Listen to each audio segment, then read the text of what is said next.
अच्छा स्टूडेंट्स, तो अभी हम जो टॉपिक पढ़ेंगे वो है हमारे पास कार्डिक आउटपुट। कार्डिक आउटपुट क्या चीज़ है? कार्डिक आउटपुट कहते हैं कि कितना ब्लड आपके पास वेंट्रिकल 1 मिनट में देता है, पंप करता है। कितना ब्लड आपके पास वेंट्रिकल्स जो हैं हार्ट के, वो कितना ब्लड 1 मिनट में पंप करते हैं, तो उसको कहते हैं कार्डिक आउटपुट। कार्डिक आउटपुट अगर मैं लिखूं कार्डिक आउटपुट किस चीज़ के इक्वल है, तो सिंपली आपके समझाने के लिए तो ये है आपके पास ब्लड पंप्ड पर मिनट, कि 1 मिनट में आपके पास कितना ब्लड भाई पंप हो रहा है। ठीक है, अब कार्डिक आउटपुट आपके पास दो फॉर्म्स में एक्सप्रेस होता है। एक तो है कार्डिक आउटपुट के स्ट्रोक वॉल्यूम के फॉर्म में और मिनट वॉल्यूम के फॉर्म में। एक होगा आपके पास स्ट्रोक वॉल्यूम, दूसरा आपके पास है मिनट वॉल्यूम। ठीक है, और आप ये भी कह सकते हैं कि मतलब कार्डिक आउटपुट क्या है कि ब्लड कितना हार्ट आपके पास दे रहा है ब्लड एओर्टा को, क्योंकि जब हार्ट पंप करता है ब्लड तो सबसे पहले एओर्टा में ही जाता है ना आपके पास ब्लड। चलिए अब आगे बढ़ते हैं। अच्छा, एक इम्पॉर्टेंट बात कि इसका यूनिट क्या है। जब आप कार्डिक आउटपुट का यूनिट लिखेंगे तो वो क्या लिखेंगे, मिलीलीटर पर मिनट जो है वो आपके पास कार्डिक आउटपुट का यूनिट है। ठीक है, ठीक हो गया। अब अगर आप मैथमेटिकली रिप्रेजेंट करो, इसकी मैथमेटिकल फॉर्म निकालो कि भाई कार्डिक आउटपुट है क्या चीज़ हमारे पास, तो कार्डिक आउटपुट आपके पास, कार्डिक आउटपुट क्या है, उसका यूनिट है मिलीलीटर पर मिनट, और वो आपके पास इक्वल है स्ट्रोक वॉल्यूम के और हार्ट रेट के। तो स्ट्रोक वॉल्यूम का जो यूनिट है वो आपके पास मिलीलीटर पर बीट है, और हार्ट रेट का जो यूनिट है वो आपके पास बीट्स पर मिनट है। ठीक है, अब हम देखेंगे कि एवरेज हार्ट रेट क्या है, एवरेज स्ट्रोक वॉल्यूम क्या है, एवरेज कार्डिक आउटपुट आपके पास क्या है। तो जब आप स्ट्रोक वॉल्यूम को और हार्ट रेट को आपस में मल्टीप्लाई करोगे ना, आपके पास कोई भी बंदा है या बंदी है, उसका आपके पास स्ट्रोक वॉल्यूम आ गया, हार्ट रेट आ गया, तो आपने क्या करना है कि स्ट्रोक वॉल्यूम को और हार्ट रेट को आपस में मल्टीप्लाई कर देना है। उससे जो वैल्यू आएगी वही आपके पास कार्डिक आउटपुट होगा। मतलब कितने मिलीलीटर ब्लड आपके पास हार्ट पंप कर रहा है 1 मिनट में, कि आपके पास हर 1 मिनट में कितने मिलीलीटर ब्लड पंप कर रहे हैं। अगर नॉर्मल होगा, एवरेज होगा, तो एवरेज हार्ट रेट आपके पास जो ह्यूमन बींग्स का है वो है 70 बीट पर मिनट, और एवरेज स्ट्रोक वॉल्यूम आपके पास 70 से लेके 80 मिलीलीटर पर बीट है। तो इनको जब आपस में मल्टीप्लाई किया तो आपके पास जो एवरेज कार्डिक आउटपुट आता है वो है 5000 ml पर मिनट। ठीक है, अच्छा, कार्डिक आउटपुट जो है तो ये आपके पास चेंज होता रहता है level of activity of the body, के बॉडी किस टाइप की एक्टिविटी करे, अकॉर्डिंग टू दैट आपके पास कार्डिक आउटपुट चेंज होगा। अगर कुछ लोग हैं वो काफ़ी ज़्यादा कम एक्टिविटी करते हैं तो उनका कार्डिक आउटपुट आपके पास डिफरेंट होगा एज कम्पेयर टू दोस्त कि जो काफ़ी ज़्यादा आपके पास स्ट्रेनस एक्सरसाइजेस करते हैं या हैवी एक्टिविटीज़ उनकी बॉडी परफॉर्म करती है, उनका कार्डिक आउटपुट डेफिनेटली ज़्यादा होगा। अब ऐसे कौन कौन से फैक्टर्स हैं जो कि आपके पास कार्डिक आउटपुट को इफेक्ट करते हैं, वो है आपके पास सबसे पहला हार्ट रेट, कि जब जैसे अगर कोई वॉक कर रहा है, कोई रनिंग कर रहा है, तो उनकी हार्ट रेट इंक्रीज हो जाती है ना, तो जैसे ही हार्ट रेट इंक्रीज होगी उसी तरह आपके पास कार्डिक आउटपुट भी इंक्रीज होगी। ऐसा कोई भी फैक्टर जो कि हार्ट रेट को चेंज करेगा वो जरूर जरूर कार्डिक आउटपुट को भी चेंज करेगा। इसके अलावा हार्ट कितने फोर्स से कॉन्ट्रैक्ट हो रहा है वो भी आपके पास कार्डिक आउटपुट को इफेक्ट करता है। उसके अलावा ब्लड का वॉल्यूम, के ब्लड का क्या वॉल्यूम है, ठीक है, वो भी इफेक्ट देता अपना डालता है कार्डिक आउटपुट पे। इसके अलावा विनस रिटर्न, कि कितना डीऑक्सीजनेटेड ब्लड वापस आ रहा है, वो भी इफेक्ट डालता है कार्डिक आउटपुट पे। तो ये सारे के सारे फैक्टर्स हैं जो कि कार्डिक आउटपुट को अफेक्ट करते हैं। क्या? Heart rate, force of contraction of heart, इसके अलावा blood volume and then venous return. ठीक है, अब हार्ट रेट को कौन कौन से फैक्टर्स आपके पास इफेक्ट करें? एक तो ऑटोनॉमिक नर्वस सिस्टम, हार्मोन्स है, फिटनेस का लेवल है कि अगर कोई बंदा है वो फिट है तो उसका हार्ट रेट डिफरेंट होगा डेफिनेटली। कोई बंदा है जिसका बीएमआई अनहेल्दी लेवल्स पे है, रीच टू ओबेसिटी या फिर ओवरवेट है, तो उनका हार्ट रेट डेफिनेटली डिफरेंट होगा। एज लेवल पे भी हार्ट रेट डिपेंड करता है लोगों के, ठीक है। अब ऐसे फैक्टर्स जो कि स्ट्रोक वॉल्यूम को इफेक्ट करते हैं कि हार्ट का साइज क्या है, फिटनेस का लेवल क्या है, जेंडर क्या है, मेल और फीमेल के जेंडर्स पे भी डिपेंड करता है स्ट्रोक वॉल्यूम। इसके अलावा कॉन्ट्रैक्टिलिटी के कितने लेवल से कॉन्ट्रैक्ट हो रहे, कॉन्ट्रैक्शन कैसे हो रही है, इसके अलावा duration of contraction, pre load और आफ्टर लोड भी इसको अफेक्ट करते हैं। प्री लोड क्या है, आफ्टर लोड क्या है, वो मैं आपको थोड़ी देर में एक्सप्लेन करके देती हूँ। तो क्या हो गया कि हमने पहले ही कह दिया कि कार्डिक आउटपुट आपके पास क्या है, it is the product of heart rate and the stroke volume, ठीक है। तो ये हो गया आपके पास। अब इसके बाद पढ़ते हैं। अब स्ट्रोक वॉल्यूम क्या चीज है? स्ट्रोक वॉल्यूम आपके पास ब्लड का वॉल्यूम है जो कि वो पंप करता है वेंट्रिकल से हर एक बीट या हर एक कॉन्ट्रैक्शन पे।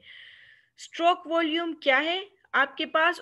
यानी हार्ट क्या कर रहे, हर मिनट हार्ट ब्लड को पंप कर रहा है ना, तो उस ब्लड का जितना वॉल्यूम है उसे हम स्ट्रोक वॉल्यूम कहते हैं कि हार्ट ने एक मिनट में जितना ब्लड पंप किया उसका जो वॉल्यूम था वो उसका स्ट्रोक वॉल्यूम है।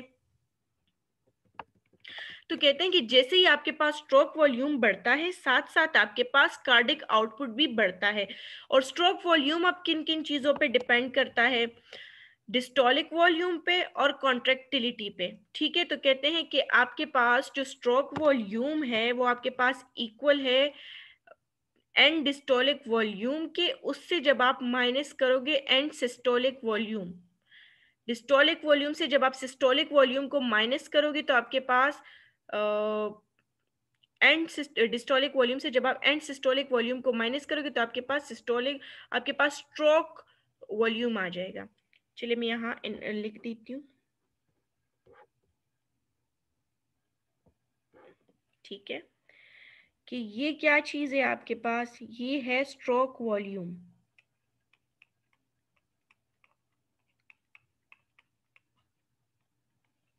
कहते हैं कि स्ट्रोक वॉल्यूम आपके पास इक्वल है जब आप एंड डिस्टोलिक वॉल्यूम को माइनस कर दोगे एंड सिस्टोलिक वॉल्यूम से, ठीक है। लेट सपोज आपके पास एंड डिस्टोलिक वॉल्यूम आ गया, वैसी सपोजिशन कर रहे हैं, आपके पास एंड डिस्टोलिक वॉल्यूम आ गया 10 और एंड सिस्टोलिक वॉल्यूम आपके पास था 2। तो फिर क्या करेंगे, 10 से जब 2 को माइनस करेंगे तो सिस्टोलिक वॉल्यूम आपके पास आ जाएगा टोटल 8। तो ये सिर्फ समझाने के लिए करी हूँ, एक्चुअली ऐसा नहीं है, ठीक है। तो इससे आपके पास आ जाएगा स्ट्रोक वॉल्यूम, कि स्ट्रोक वॉल्यूम क्या चीज़ है।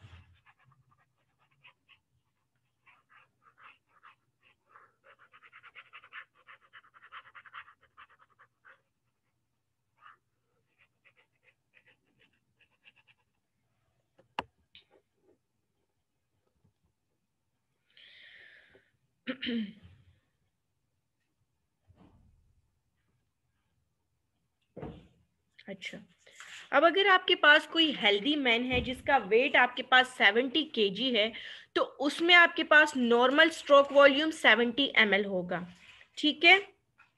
और जो मेन होते हैं, आदमी होते हैं, उनका स्ट्रोक वॉल्यूम मोस्टली वोमेन से ज्यादा होता है, क्योंकि जो आदमियों के हार्ट का साइज होता है वो बड़ा होता है as compare to the heart size of females. कहते हैं ना कि जो हार्ट साइज होता है वो आपके पास फिस्ट के साइज के इक्वल होता है। तो आपने देखा ही होगा कि मेल्स के जो हाथ होते हैं वो मोस्टली काफी बड़े बड़े होते हैं। तो आप उससे भी अंदाजा लगा सकते, मेल्स के हार्ट का साइज ज्यादा होता है। वैसे अगर आप इसको थोड़ा सा और साइंटिफिक पॉइंट ऑफ व्यू से देखिए, क्यों?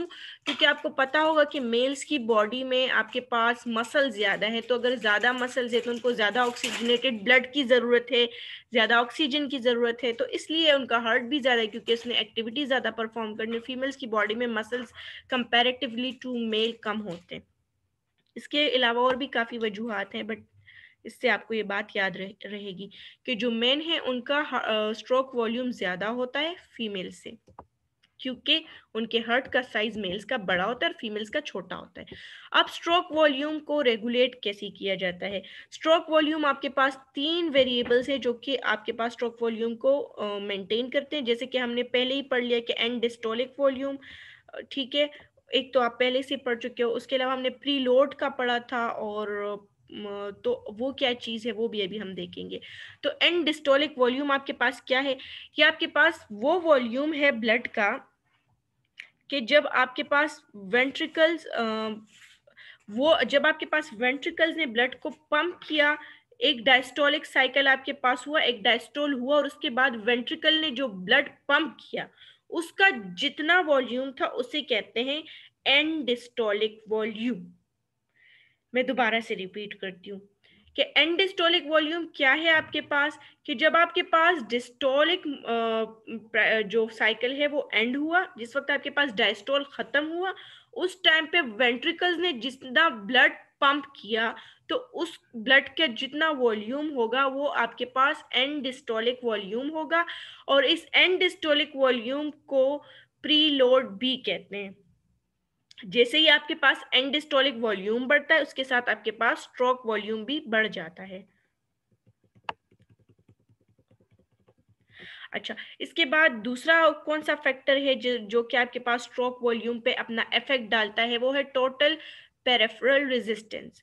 पेरिफेरल रेजिस्टेंस क्या है आपके पास के मतलब जो सर्कुलेशन में साइड वाइज रेजिस्टेंस आपको आ रही है, तो आर्टरीज में जो ब्लड फ्लो को रेजिस्टेंस शो होगा तो उसको कहते हैं टोटल पेरिफेरल रेजिस्टेंस। और इस टोटल पेरिफेरल रेजिस्टेंस को हम आफ्टर लोड भी कहते हैं, और इसका रिलेशन इनवर्स है आपके पास स्ट्रोक वॉल्यूम के साथ। Let me right here.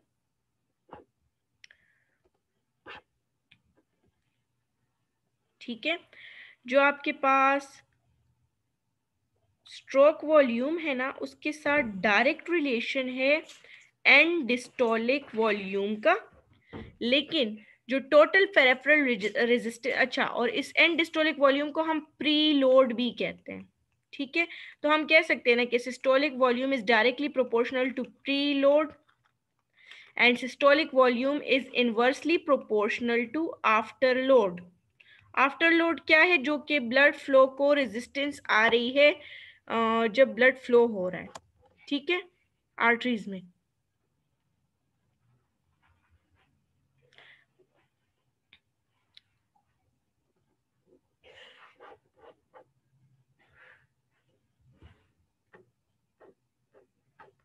आप इसके आगे पढ़ेंगे तो इसका इन्वर्स रिलेशन है। अगर आपके पास आफ्टर लोड ज्यादा होगा तो स्ट्रोक वॉल्यूम कम होगा, इसका ये मतलब है। अगर स्ट्रोक वॉल्यूम ज्यादा होगा तो मतलब आफ्टर लोड कम है। एक चीज ज्यादा होगी तो दूसरी कम होगी, इन्वर्स रिलेशन का ये मतलब है। और डायरेक्ट रिलेशन का मतलब कि अगर एक चीज ज्यादा हो रही तो उसका डायरेक्ट इफेक्ट दूसरी चीज पे होगा, वो भी उसके साथ साथ ज्यादा होगी। अब इसके बाद कॉन्ट्रेक्टिलिटी क्या है आपके पास, कि जितने स्ट्रेंथ के साथ, जितनी ताकत है वेंट्रिकल्स में कि वो कॉन्ट्रैक्ट हो सके, उसे कॉन्ट्रेक्टिलिटी कहते हैं।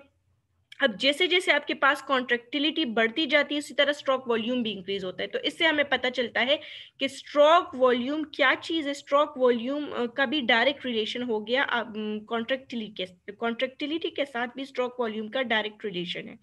अब इसके बाद एक और फैक्टर है जो कि स्ट्रोक वॉल्यूम को अफेक्ट करता है, वो है एजेक्शन फ्रैक्शन। तो एजेक्शन फ्रैक्शन क्या चीज है?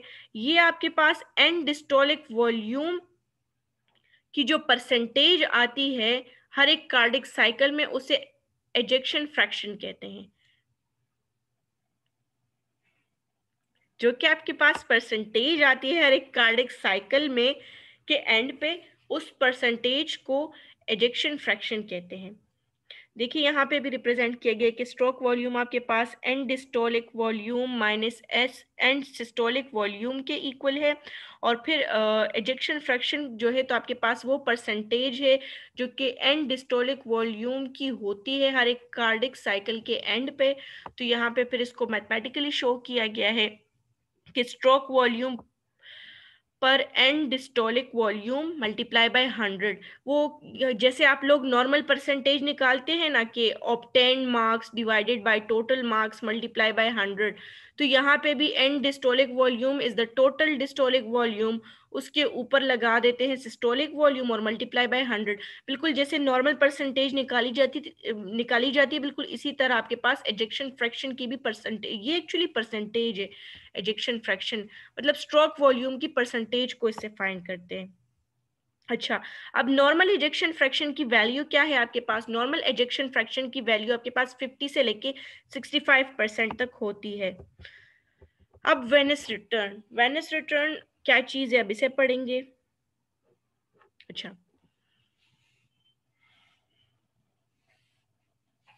एंड डिस्टोलिक वॉल्यूम को कंट्रोल करते हैं कुछ फैक्टर जो कि वेनिस रिटर्न को भी अफेक्ट करते हैं।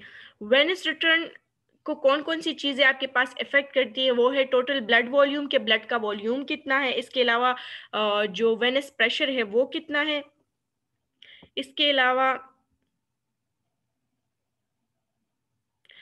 एक और बात भी है कि वेन्स जो होती है ना, वो ज्यादा स्ट्रेचिंग एबिलिटी होती है। अगर प्रेशर होता है तो उस टाइम में वेन्स के पास ज्यादा एबिलिटी होती है स्ट्रेचिंग की आर्टरी से ज्यादा, और वेन्स की जो वॉल्स होती हैं वो ज्यादा थिनर होती है। इसके अलावा वेन्स की कैपेसिटेंस जो है तो उस पर भी डिपेंड करती है आपके पास।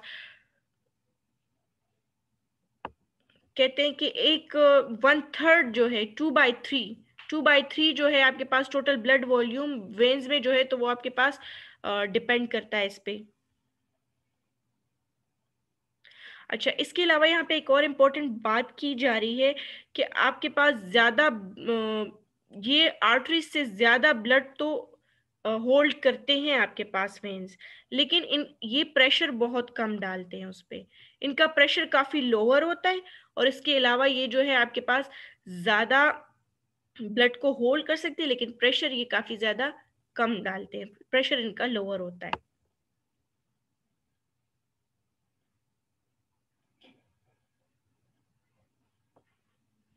इसके अलावा जो फैक्टर्स हैं जो कि वेनिस रिटर्न को अफेक्ट करते हैं, तो सबसे पहले प्रेशर डिफरेंस जो है आर्टरीज ऑफ,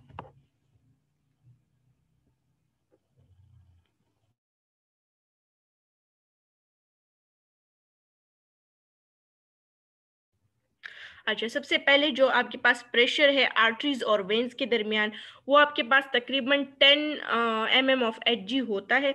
इसके अलावा प्रेशर डिफरेंस वेनस सिस्टम का हाईएस्ट प्रेशर होता है वेन्यूल्स में, और सबसे लोवेस्ट प्रेशर होता है वेना कावा में, जो राइट आर्टरियम में मौजूद होता है। इसके अलावा सिंपैथेटिक नर्व एक्टिविटी भी जो है तो उसका भी इस पे इफेक्ट होता है। अच्छा, रिस्पायरेशन का भी इस पे काफ़ी इफेक्ट होता है, और ब्लड वॉल्यूम का भी इस पे इफेक्ट होता है। इसके अलावा कुछ ऐसे फिजियोलॉजिकल चीज़ें भी हैं जिनका कार्डिक आउटपुट पे इफेक्ट होता है, जैसे कि एज है, एज का इफेक्ट होता है कार्डिक आउटपुट पे, जेंडर का होता है, एल्टीट्यूड का होता है, कि कहते हैं ना कि पहाड़ी इलाकों में कार्डिक आउटपुट चेंज हो जाता है, और क्योंकि वहाँ पे प्रेशर्स भी चेंज होते हैं, ऑक्सीजन का लेवल भी चेंज होता है, तो एल्टीट्यूड्स पे भी चेंज हो जाता है कार्डिक आउटपुट की वैल्यू। और इसके अलावा अगर कोई कंसीव कर रहा है तो उस टाइम में भी कार्डिक आउटपुट बिल्कुल चेंज हो जाता है, क्योंकि उस टाइम पे फीटस के लिए भी ब्लड प्रोडक्शन और वो सब करना होता है, और वो जो मदर होती है उसने भी करना। इसके अलावा एक्सरसाइजेस से भी कार्डिक आउटपुट पे काफ़ी ज़्यादा चेंजेस आती है, और इमोशनल भी इमोशंस जो होते हैं किसी बंदे के, अगर वो अच्छा फील कर रहा है या फिर वो एनर्जेटिक फील कर रहा है या वो सैड फील कर रहा है, डाउन फील कर रहा है, तो इमोशंस की वजह से भी कार्डिक आउटपुट पे काफ़ी ज़्यादा इफेक्ट पड़ता है। और इसकी सबसे कॉमन एग्जांपल ये है कि कहते हैं कि वो बंदा काफी स्ट्रेस में था और उसे कार्डिक अरेस्ट हो गया या उसको हार्ट अटैक हो गया है। तो क्यों? क्योंकि आपके पास हार्ट पे काफी ज्यादा इफेक्ट पड़ता है इमोशंस का। अब कुछ ऐसे मेडिकल कंडीशंस भी हैं कि जिनकी वजह से कार्डिक आउटपुट पे असर पड़ता है, जैसे हाइपोथायरॉयडिज्म फीवर की वजह से भी, और हेमोरेजिस की वजह से भी काफ़ी ज़्यादा मेडिकल कंडीशंस है कि जिसकी वजह से आपके पास कार्डिक आउटपुट पे इफेक्ट पड़ता है। इसके अलावा कार्डिक आउटपुट को के कुछ मेथड्स के जरिए मेजर किया जाता है, देखा जाता है कि कार्डिक आउटपुट कितना है, कैसा है, नॉर्मल है या एबनॉर्मल है। तो इसको फिक प्रिंसिपल के ज़रिए देखा जाता है, डाइल्यूशन मेथड्स के ज़रिए देखा जाता है। इसके अलावा पल्मोनरी आर्टरी थर्मोडायलेशन के ज़रिए देखा जाता है, डुप्लर्स अल्ट्रासाउंड मेथड होता है, उसके ज़रिए देखा जाता है, और इम्पेडेंस कार्डियोग्राफी के ज़रिए भी इसको देखा जाता है। अब आपने क्या करना है, सिंपली एक-एक वर्ड को लेके उसको गूगल करना है और आपको पता चल जाएगा कि हर एक मेथड में क्या होता है। क्योंकि अगर हम एक-एक मेथड को एक्सप्लेन करेंगे तो काफ़ी ज़्यादा लंबा हो जाएगा लेक्चर, तो आपने इस एक-एक मेथड को उठा के तो उधर पेस्ट कर देना है और देख लेना कि कौन सा मेथड कैसे होता है।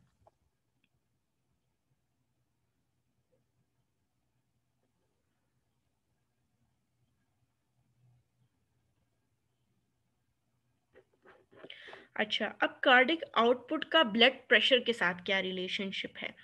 तो कार्डिक आउटपुट जो है तो वो बनता है हार्ट रेट और स्ट्रोक वॉल्यूम का जो प्रोडक्ट होता है उससे कार्डिक आउटपुट बनता है। तो अगर रेस्ट पे है अगर कोई रेस्टिंग कंडीशन में है और वो कोई मोशन वगैरह नहीं कर रहा, तो उस टाइम पे तो कार्डिक आउटपुट कांस्टेंट ही रहती है। लेकिन अगर कोई एक्सरसाइज कर रहा है तो फिर हार्ट ज़्यादा फास्ट बीटिंग करता है और ज़्यादा ब्लड पंप होता है बाहर, तो उसकी वजह से आपके पास ब्लड प्रेशर भी बढ़ बढ़ जाता है, कार्डिक आउटपुट भी डेफिनेटली बढ़ेगा। तो जैसे ही आपके पास ब्लड का वॉल्यूम चेंज हो जाता है किसी भी कार्डियोवास्कुलर सिस्टम में, तो उसका इफेक्ट ब्लड प्रेशर पे ज़रूर पड़ता है।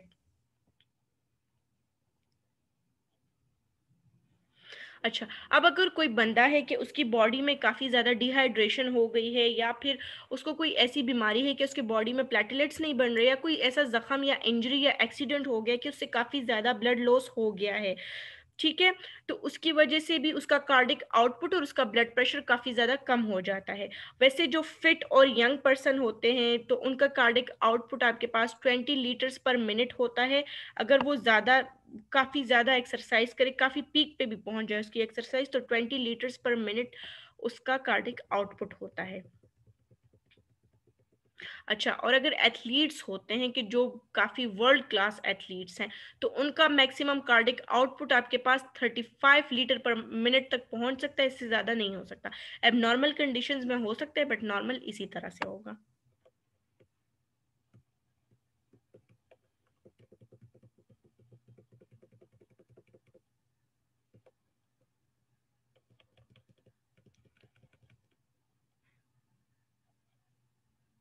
अच्छा, अब पढ़ेंगे रेगुलेशन ऑफ कार्डिक आउटपुट।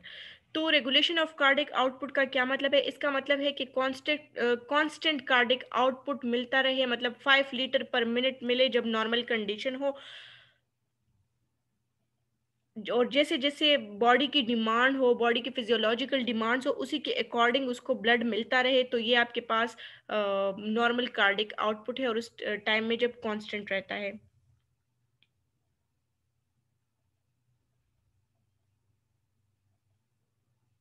और आपको कार्डिक आउटपुट को हमेशा कांस्टेंट और मेंटेन ही रखना है अगर आप चाहते हैं कि कार्डियोवास्कुलर एक्टिविटी अपने ऑप्टिमम लेवल पे होती रहे, तो कार्डिक आउटपुट को कांस्टेंट ही रखना होगा। ठीक है, तो that was all about cardiac output.